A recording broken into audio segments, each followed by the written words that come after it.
Okay. तो आज हम जो है वो कर रहे हैं 2018 प्राइवेट का क्वेश्चन नंबर 2, जिसके अंदर मिसिंग फिगर्स को जो है वो कैलकुलेट करना है। ठीक है जी। ये मिसिंग फिगर्स का सवाल है, इसकी क्वेरीज काफ़ी ज़्यादा है कि ये सवाल जो है वो हल नहीं हुआ। तो हम इसके 3 पार्ट्स हैं, इन तीनों पार्ट्स को जो है वो आज सॉल्व करेंगे, ताकि फिर आपका जो है वो missing features, cost of goods manufactured का या मैन्युफैक्चरिंग कंसर्न का जो मिसिंग फीचर्स का पार्ट है वो भी आपका कंप्लीट हो जाए। 2018 प्राइवेट के अंदर क्वेश्चन नंबर 2 के अंदर 3 पार्ट्स हैं, part A, part B and part C. तो हम स्टार्ट कर रहे हैं पार्ट ए से। ठीक है जी। तो हम पार्ट ए स्टार्ट करेंगे और पार्ट ए का हम सॉल्यूशन स्टार्ट कर रहे हैं। पार्ट ए के सॉल्यूशन के हिसाब से अगर हम देखें तो यहाँ हमारे पास जो चीज़ें गिवन हैं, beginning and ending inventories given है वर्क इन प्रोसेस के लिए और फिनिश गुड्स के लिए। बिगिनिंग वर्क इन प्रोसेस है 72,000 और एंडिंग वर्क इन प्रोसेस है 1 लाख। फिनिश गुड्स की बिगिनिंग है 1,11,000 12,000 और एंडिंग है 1,20,000। Gross profit for the year ended December 31st, 2018 is 2,24,000 and cost of goods manufactured rupees 12 lakh। अच्छा, रिक्वायर्ड क्या है?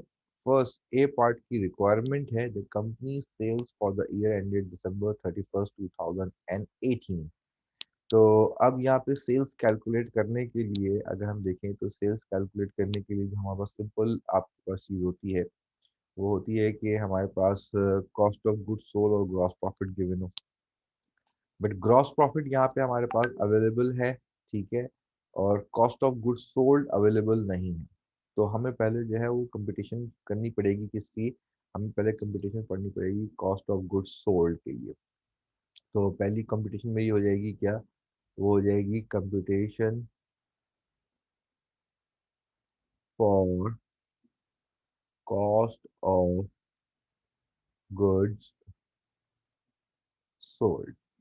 ठीक है जी। कॉस्ट ऑफ गुड्स सोल्ड की कंपटीशन मेरे पास है और कॉस्ट ऑफ गुड्स सोल्ड की कंपटीशन मेरे पास जो है वो क्या बन जाएगी यहाँ पे? मेरे पास फिनिश गुड्स बिगनिंग अवेलेबल है, तो मैं स्टार्ट करूँगा। ठीक है जी। फिनिश गुड्स, फिनिश गुड्स की बिगनिंग से। ठीक है जी। फिनिश गुड्स की बिगनिंग हमारे पास अवेलेबल है 1,12,000। ठीक है जी। इसमें हम ऐड कर देंगे कॉस्ट ऑफ गुड्स मैन्युफैक्चर्ड। ठीक है जी। कॉस्ट ऑफ गुड्स मैन्युफैक्चर्ड भी हमारे पास जो है वो इस क्वेश्चन में अवेलेबल है। ठीक है। कॉस्ट ऑफ गुड्स मैन्युफैक्चर्ड की अमाउंट आपके पास जो है वो सवाल के अंदर है 12 लाख। तो ये हो जाएगा आपके पास। ठीक है, ये 12 लैक्स आ गया आपके पास। इन दोनों को हमने जब ऐड किया, जब इन दोनों को आप ऐड करेंगे तो ये बन जाएगा आपके पास 12 लैख और ये जाएगा आपके पास 13,12,000। ये आपके पास जो है वो क्या है? Goods available for sale. Goods available for sale. Then उसके बाद फिर हम इसमें से लेस कर देते हैं, वो होते हैं आपके पास that is finish goods at end. ठीक है जी। फिनिश गुड्स एट एंड हम इसमें से लेस कर देते हैं और वो है आपके पास 1,20,000। जब 1,20,000 इसमें से हमने लेस करा तो अब जो हमारे पास अमाउंट आएगी वो हो जाएगी आपके पास, ये हो जाएगा आपके पास 2 और दैट विल बिकम 11,92,000। ये हो जाएगी आपके पास कॉस्ट ऑफ गुड्स सोल्ड। ठीक है जी। ये आपके पास आ गई कॉस्ट ऑफ गुड्स सोल्ड। अब कॉस्ट ऑफ गुड्स सोल्ड आपके पास अवेलेबल है, ठीक है जी, और ग्रॉस प्रॉफिट भी अवेलेबल है। तो अब हम यहाँ पे कंपटीशन कर सकते हैं, competition for the company sales, ठीक है जी, for the year December 31st 2018, ठीक है जी। यहाँ हमने लिखी computation for the sales for the year ended, ठीक है जी, for the year ended December 31st 2018। अब इसके लिए हमारे पास क्या है, फॉर एग्जाम्पल अगर हम यहाँ पे ले लें, अगर हम यहाँ पे जो है वो एक चीज़ यहाँ पे लिख लेते हैं, ठीक है जी, इसको वर्टिकली हम सॉल्व कर लेंगे। सेल्स कैलकुलेट करने के लिए हमें क्या करना पड़ेगा, कॉस्ट ऑफ गुड्स सोल्ड, ठीक है जी, बल्कि इसको मैं थोड़ा सा शॉर्ट फॉर्म में लिख देता हूँ, इसकी ये इक्वेशन फॉर्मेट के अंदर क्या बन जाएगा, ये कॉस्ट ऑफ गुड्स सोल्ड, ठीक है जी, बल्कि आपको ऐसे समझ लें इसको कि जो हमारे पास स्टेटमेंट होती है उसमें सेल्स में से cost of goods sold less करते हैं तो ग्रॉस प्रॉफिट आता है, ठीक है जी। अब मुझे सेल्स अगर कैलकुलेट करनी है तो मुझे क्या करना पड़ेगा, ग्रॉस प्रॉफिट के अंदर या कॉस्ट ऑफ गुड्स सोल्ड और ग्रॉस प्रॉफिट को मुझे ऐड करना पड़ेगा, ठीक है। तो इसको कंप्यूट करने के लिए हमें क्या करना पड़ेगा, हम यहाँ लिखते हैं कॉस्ट ऑफ गुड्स सोल्ड, ठीक है, ये हमने अभी ऊपर कैलकुलेट करी 11,92,000, ठीक है जी। और इसमें हम फिर ऐड कर देंगे, कॉस्ट ऑफ गुड्स सोल्ड में हम ऐड कर देंगे ग्रॉस प्रॉफिट को, ठीक है जी। तो ग्रॉस प्रॉफिट हमारे पास अवेलेबल है कितना, 2,24,000, ठीक है। जब हम इन दोनों को ऐड करेंगे तो ये अमाउंट बन जाएगी 2, 2, 4, 14,16,000, ठीक है जी। और ये अमाउंट आ जाएगी हमारी सेल्स की। हमने रिवर्स करके जो है वो इसको सॉल्व कर दिया। ये आपके पास जो है वो क्वेश्चन नंबर 1 का सोल्यूशन है, सिंपल सोल्यूशन था, ठीक है, जिसमें हमें कॉस्ट ऑफ गुड्स सोल्ड मालूम नहीं थी, तो हमने पहले कॉस्ट ऑफ गुड्स मैन्युफैक्चर्ड की मदद से फिनिश गुड्स और की इन्वेंट्रीज और कॉस्ट ऑफ गुड्स मैन्युफैक्चर्ड की मदद से हमने जो है वो पहले कॉस्ट ऑफ गुड्स सोल्ड निकाली और फिर cost of goods sold and gross profit की मदद से फिर हमने जो है वो क्या किया है, हमने सेल्स कैलकुलेट करी है, ठीक है। अच्छा, अब इसके बाद हमारे पास जो है वो सेकंड पार्ट है, ठीक है जी। अब हम मूव कर रहे हैं सेकंड पार्ट, अब हम सॉल्व कर रहे हैं इसका बी पार्ट, ठीक है जी। अब हम सॉल्व करेंगे, सॉल्यूशन देख रहे हैं बी पार्ट का। तो अब बी पार्ट के सॉल्यूशन में क्या हो जाएगा, determine the finish goods ending from the following, finish goods opening available है, cost of goods manufactured that is 4,75,000, sales आपके पास अवेलेबल है 5 lakh and gross profit is 20% of sales.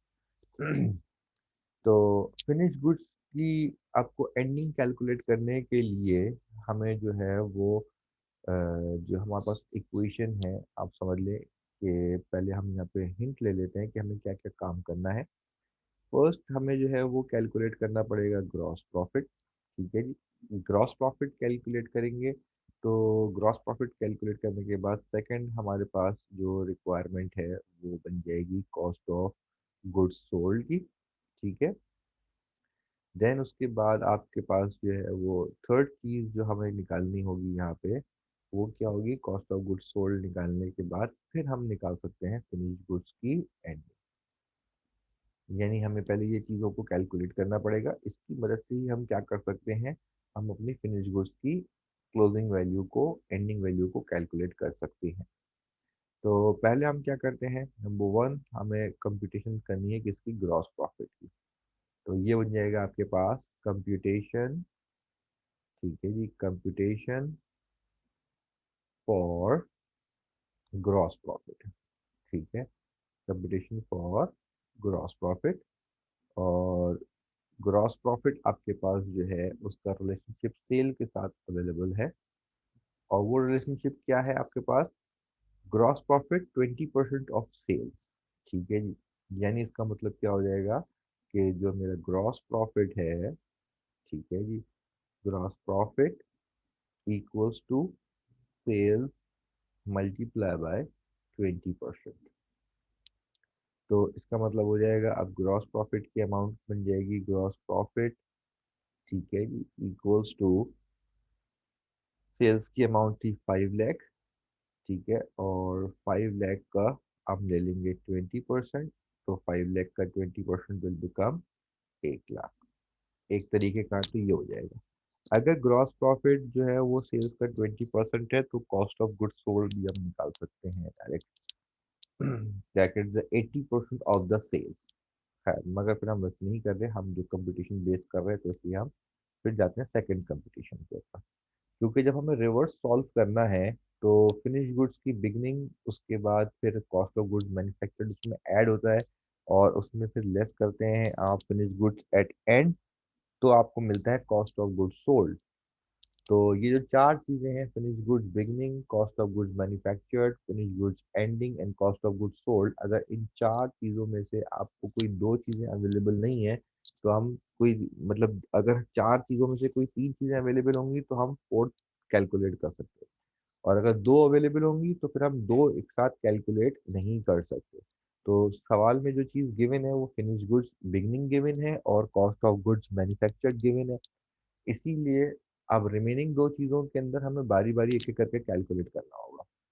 तो हम यहाँ पे क्या करेंगे, हम पहले यहाँ पे लिखते हैं computation for cost of goods sold. अब cost of goods sold calculate करने के लिए हमारे पास क्या है, सेल्स अवेलेबल है, ठीक है जी। सेल्स हमारे पास है 5 लाख। सेल्स में से कॉस्ट ऑफ गुड्स सोल्ड निकालते हैं तो ग्रॉस प्रॉफिट आता है। अगर सेल्स में से ग्रॉस प्रॉफिट को लेस कर दें हम अपने, तो हमें कॉस्ट ऑफ गुड्स सोल्ड मिल जाएगी। यानी इसका मतलब हो जाएगा 5 lakh minus 1 lakh, it will become 4 lakh. तो कॉस्ट ऑफ गुड्स सोल्ड भी आ गई हमारे पास, ठीक है जी। इसे हम कहेंगे कॉस्ट ऑफ गुड्स सोल्ड। अच्छा, फिर हमारे पास थर्ड रिक्वायरमेंट जो हमें एक्चुअल कैलकुलेट करनी थी वो थी हमारी फिनिश गुड्स एंडिंग। तो हम यहाँ लिख लेते हैं कंप्यूटेशन, ठीक है जी, फॉर फिनिश गुड्स एंडिंग, ठीक है जी। अब हम यहाँ पे फिनिश गुड्स अपनी एंडिंग कैलकुलेट कर रहे हैं। अच्छा, फिनिश गुड्स एंडिंग जब आप कैलकुलेट करते हैं तो इसके अंदर आपको जो है वो ये चीज़ याद रखनी है कि जो हम कॉस्ट ऑफ गुड्स सोल्ड जब कैलकुलेट करते हैं तो बिगनिंग में सबसे पहले लेते हैं फिनिश गुड्स ओपनिंग, फिर कॉस्ट ऑफ गुड्स मैन्युफैक्चर्ड उसमें ऐड करते हैं, फिर लेस करते हैं फिनिश गुड्स एंडिंग, और कॉस्ट ऑफ गुड्स सोल्ड आ जाती है आपके पास। जब हम बिगनिंग के अंदर cost of goods manufactured add करेंगे, ठीक है जी, तो आपके पास अवेलेबल फॉर सेल आ जाएगा, ठीक है। और अवेलेबल फॉर सेल में से हम फिनिश गुड्स एंडिंग लेस करते हैं तो कॉस्ट ऑफ गुड्स सोल्ड आती है।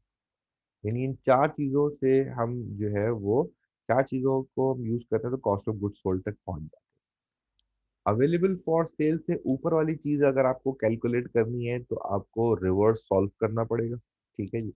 और अगर अवेलेबल फॉर सेल से नीचे वाली चीज़ों को कैलकुलेट करना है तो फिर आपको रिवर्स नहीं, आपको स्ट्रेट सॉल्व करना होगा। तो यहाँ आपके पास finish goods ending available for sale के बाद आती है, इसलिए हम यहाँ पे स्टार्ट करेंगे फिनिश गुड्स ओपनिंग से, ठीक है जी। फिनिश गुड्स आपकी जो ओपनिंग है वो थी हमारे पास क्वेश्चन में अवेलेबल, दैट इज 75,000, ठीक है। इसमें हम ऐड करेंगे कॉस्ट ऑफ गुड्स मैन्युफैक्चर्ड, ठीक है। कॉस्ट ऑफ गुड्स मैन्युफैक्चर्ड जो है वो आपके पास क्या आ जाएगा,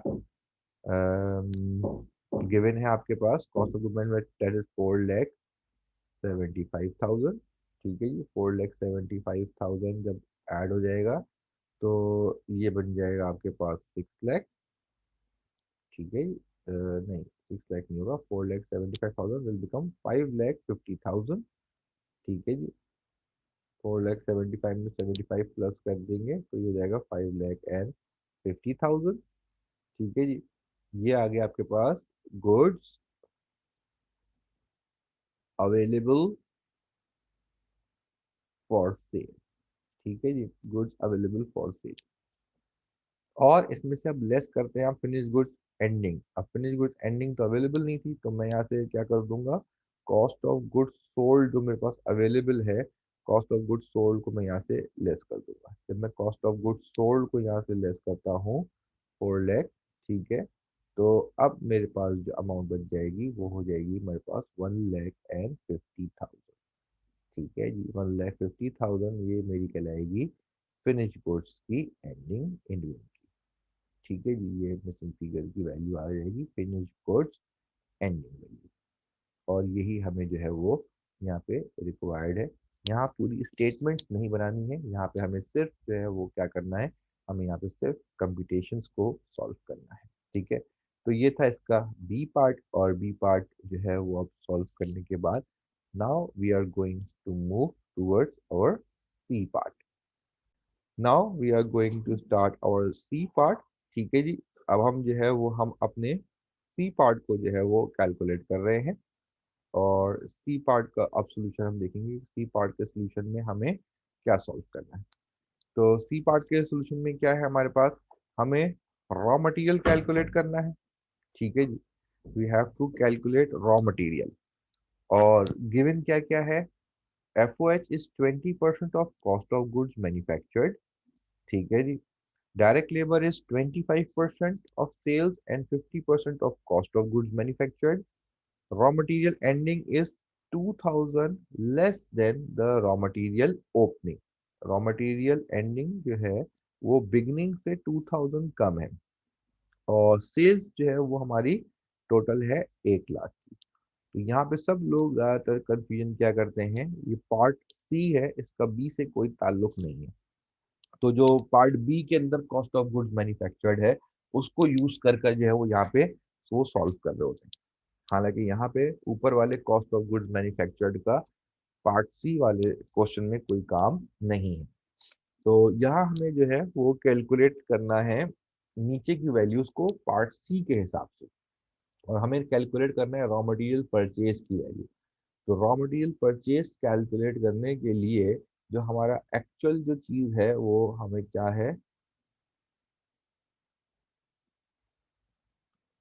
पॉइंट नंबर 2 है हमारे लिए। पॉइंट टू जो है वो हमारे लिए इम्पोर्टेंट है, क्योंकि पॉइंट टू हमें बता रहा है कि डायरेक्ट लेबर जो है वो 25% है सेल्स का। ठीक है जी, और 50% है कॉस्ट ऑफ गुड्स मैन्युफैक्चर्ड का। तो इसकी बेसिस पे ही हम क्या करेंगे, इसकी बेसिस पे ही हम जो है वो कैलकुलेशंस को परफॉर्म करेंगे। ठीक है जी, फर्स्ट हमें जो है वो डायरेक्ट लेबर निकालनी पड़ेगी। ठीक है जी, डायरेक्ट लेबर निकालेंगे थ्रू सेल्स। ठीक है जी, सेल्स के थ्रू डायरेक्ट लेबर कैलकुलेट होगी। और फिर आपके पास क्या आ जाएगा, उस डायरेक्ट लेबर से हम कैलकुलेट करेंगे कॉस्ट ऑफ गुड्स मैन्युफैक्चर। क्योंकि डायरेक्ट लेबर जो है वो आपके पास दो रिलेशनशिप्स में है, कॉस्ट ऑफ गुड्स मैन्युफैक्चर्ड के साथ भी रिलेशनशिप में है और डायरेक्ट लेबर सेल्स के साथ भी रिलेशन में है। तो इसका मतलब क्या हो जाएगा, इसका मतलब ये हो जाएगा कि हमने डायरेक्ट लेबर को यूज करते हुए ही जो है वो अपने कंप्यूटेशंस को क्रिएट करना है। तो मैं पहले क्या करता हूँ, पहले मैं यहाँ पे फर्स्ट कंप्यूटेशन करता हूँ, computation for direct labour cost. ठीक है जी, तो डायरेक्ट लेबर कॉस्ट का जो रिलेशनशिप है वो है direct labour is 25% of sales.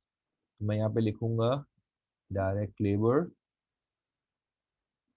Equals to sales multiply by 25%।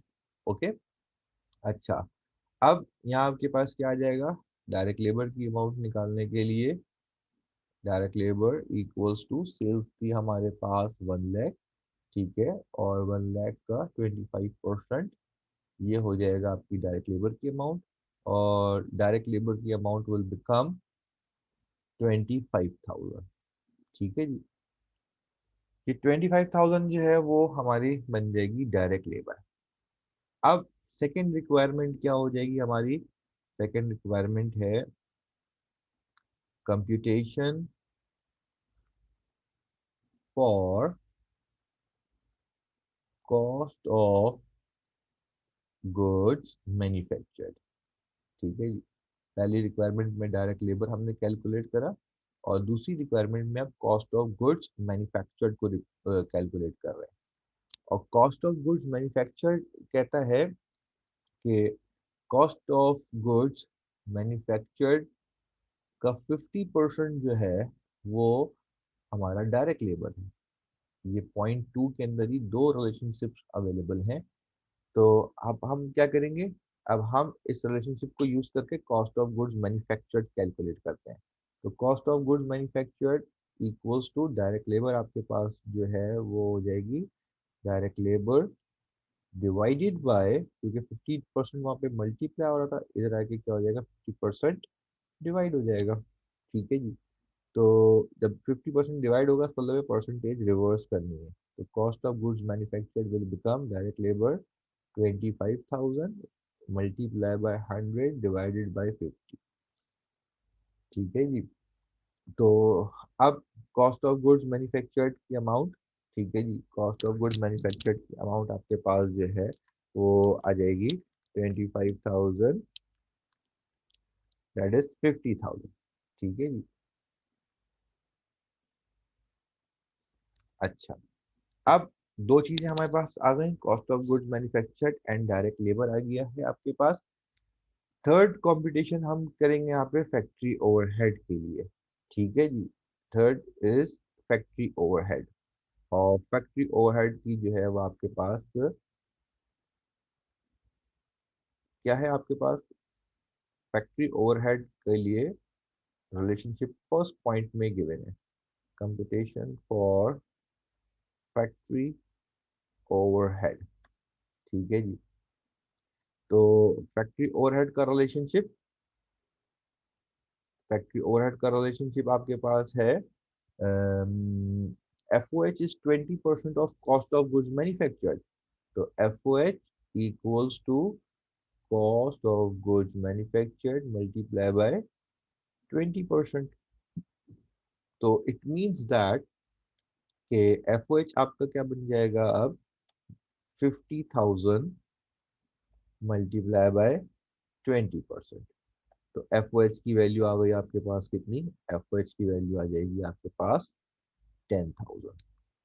अच्छा जी, अब आपके पास यहाँ पे आपके पास फिनिश गुड्स की भी बात नहीं हो रही है, और यहाँ पे आपके पास जो है वर्क इन प्रोसेस की बात नहीं हो रही है।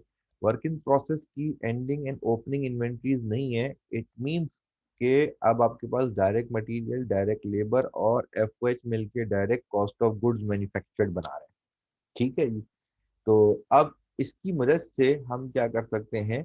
इसकी मदद से कॉस्ट ऑफ गुड्स मैन्युफैक्चर्ड जो बन रही है, ये तीनों जो हमारी एलिमेंट्स ऑफ कॉस्ट है, इससे हम डायरेक्ट क्या कर रहे हैं? इससे हम डायरेक्ट जो है वो कॉस्ट ऑफ गुड्स मैन्युफैक्चर्ड बना रहे हैं।